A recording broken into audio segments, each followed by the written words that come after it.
Assalamualaikum warahmatullahi wabarakatuh. Nama saya Quratul Aini dari kelas BKI 5B.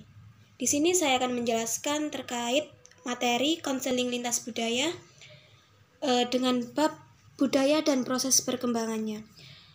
Mungkin sebelum kita masuk ke materi, alangkah baiknya kita harus mengenal apa sih budaya dan bagaimana sih proses perkembangannya.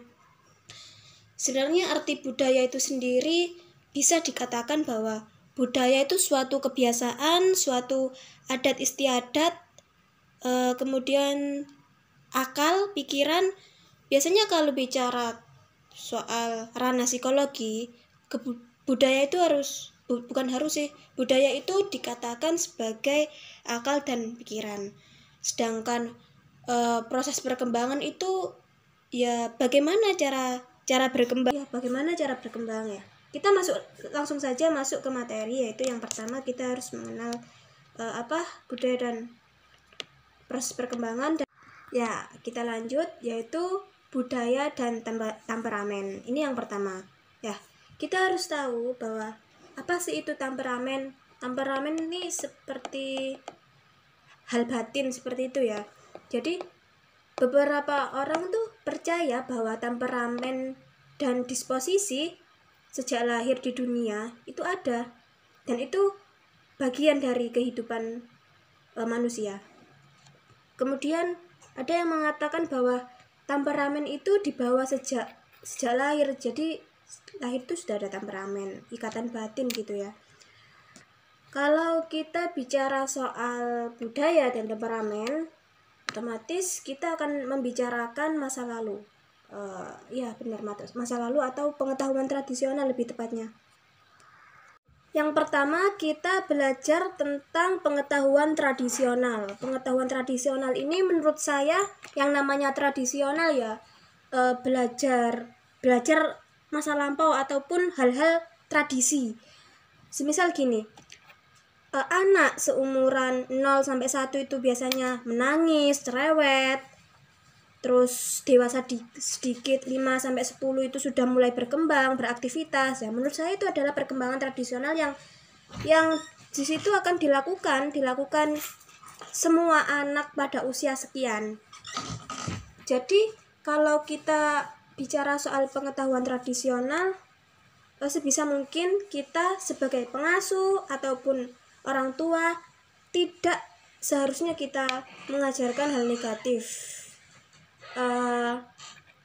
Seperti gini, biasanya anak ketika bertengkar itu akan menangis.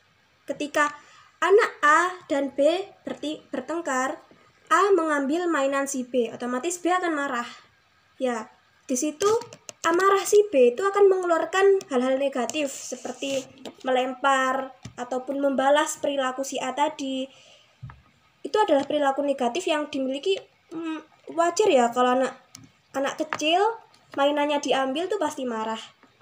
Nah, di situ sebisa mungkin pengasuh ataupun orang tua itu mengajarkan.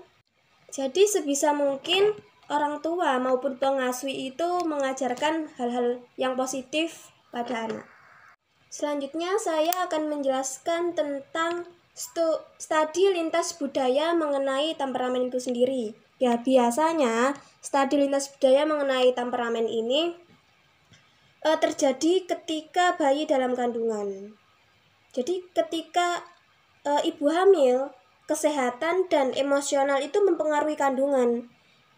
Biasanya di daerah A, bayi itu terlahir dengan aktif. Maksudnya ketika lahir ya menangis, cuma motorik, perilaku, kemampuan motorik ini lebih aktif daripada bayi yang di daerah B. Soalnya di daerah B biasanya ibunya mengalami kestresan ataupun kekurangan pangan, itu bisa mempengaruhi kandungan dan bayi yang ada di dalamnya. Kemudian saya akan menjelaskan tentang temperamen dan pembelajaran budaya. Ya, di sini berarti interaksi antara respon orang tua dan temperamen bayi adalah salah satu kunci untuk mengerti bagaimana proses perkembangan budaya dan sosialisasinya.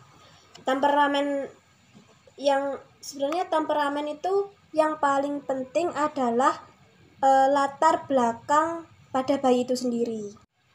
Contoh dari temperamen budaya itu sendiri adalah misal di Amerika Serikat menemukan bahwa bayi-bayi di salah satu suku itu lebih tenang.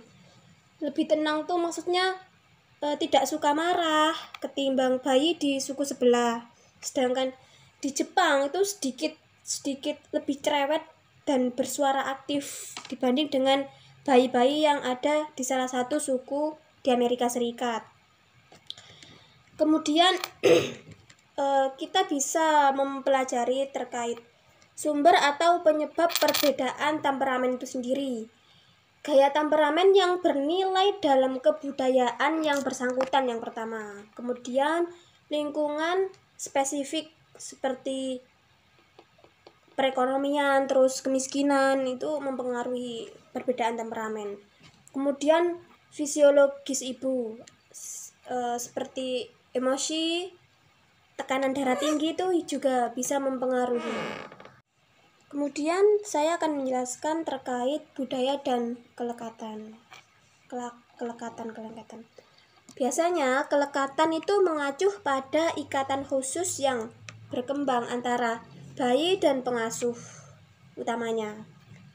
Banyak psikologi yang percaya bahwa kualitas kelekatan itu memiliki efek seumur hidup pada hubungan pada orang yang dicintai atau dekat, seperti ibu, kedua orang tua, atau keluarga yang dekat atau seseorang yang dekat pada kita.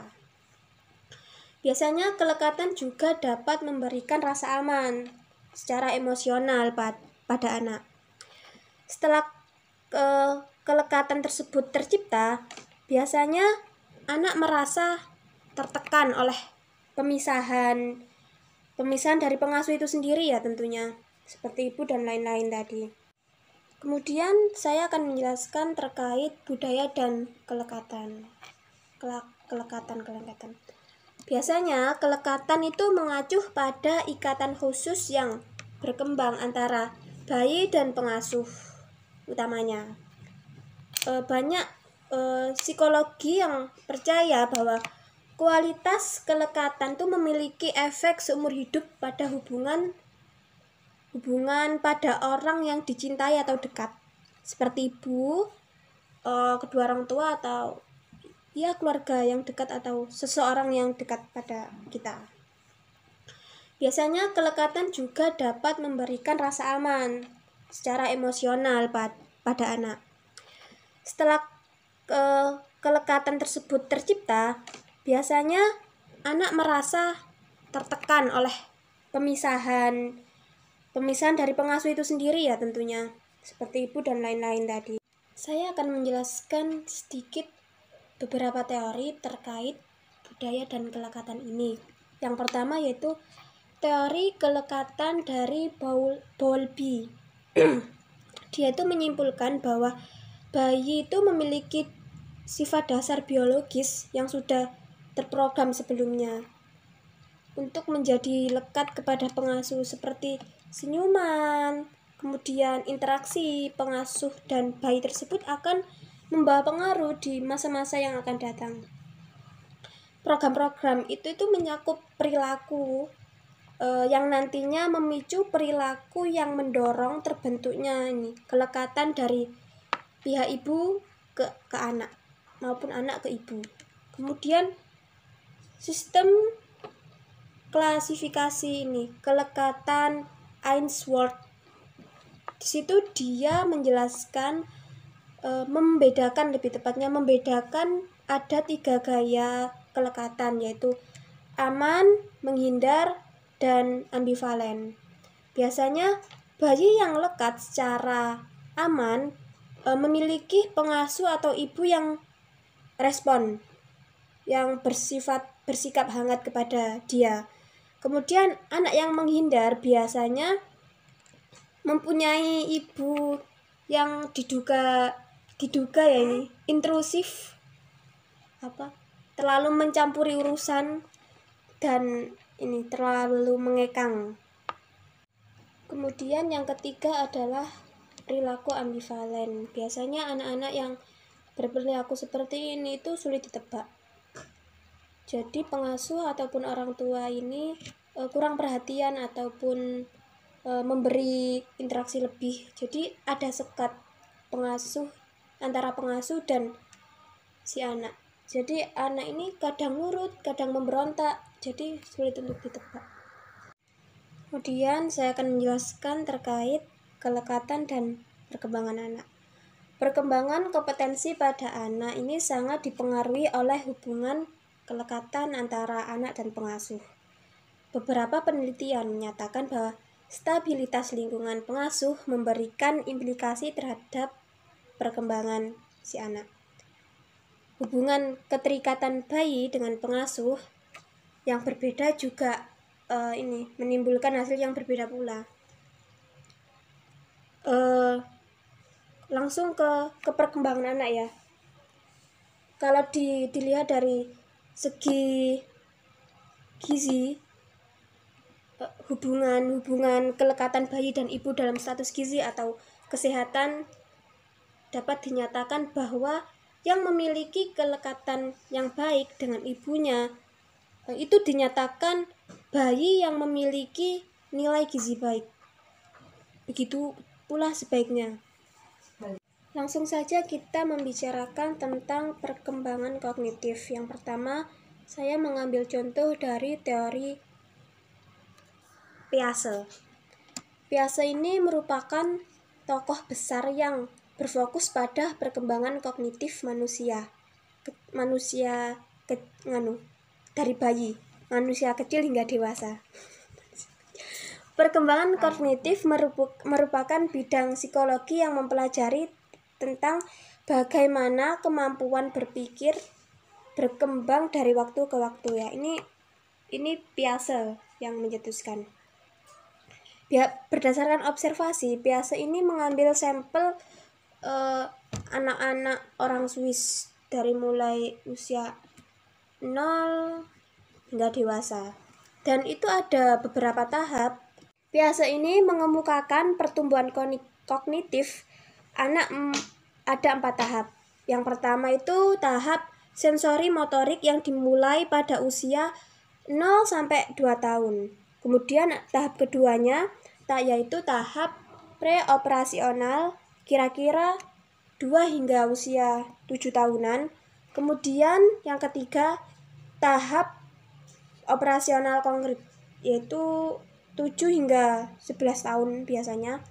Kemudian tahap keempat tahap operasional formal kira-kira usia 11 hingga dewasa nanti. Kita akan mengulas satu persatu apa sih dan bagaimana teori-teori kenapa dipisah-pisah tahunnya. Ternyata itu soalnya perkembangan anak bisa dilihat pada usia-usia yang ditentukan oleh Piaget itu. Jadi tahap sensori motorik itu anak bakal memahami dunia melalui persepsi indrawi, pengalaman motorik ya, dari pengalaman motorik mereka. Setelah itu mereka akan mempelajari suatu hal dengan cara menerima dan melakukan kembali. Jadi ditiru. Kemudian pencapaian terpentingnya pada tahap ini adalah pemahaman anak mengenai simbol-simbol atau objek suatu benda ya. Itu adalah goal dari tahap sensori motorik ini. Kemudian yang kedua adalah tahap preoperasional yang dilakukan anak pada usia 2 hingga 7 tahun. Piaget ini mengemukakan juga bahwa ada 5 kategori di dalam tahap ini. Yang pertama, ini kemampuan konservasi. Biasanya anak memahami suatu benda tetapi memiliki kuantitas yang sama meski bentuknya berubah. Kemudian sentrasi, anak hanya fokus pada satu aspek permasalahan. Biasanya anak pada usia 2 hingga 7 tahun kalau udah main dan semisal ada mainan yang rusak, dia akan membenarkan ataupun meminta mainan yang sama. Itu sih menurut saya. Kemudian irreversibilitas, yang di situ anak tidak mampu melakukan sesuatu secara terbaik. Kemudian animisme, anak percaya bahwa seluruh benda itu hidup, khayalan tadi.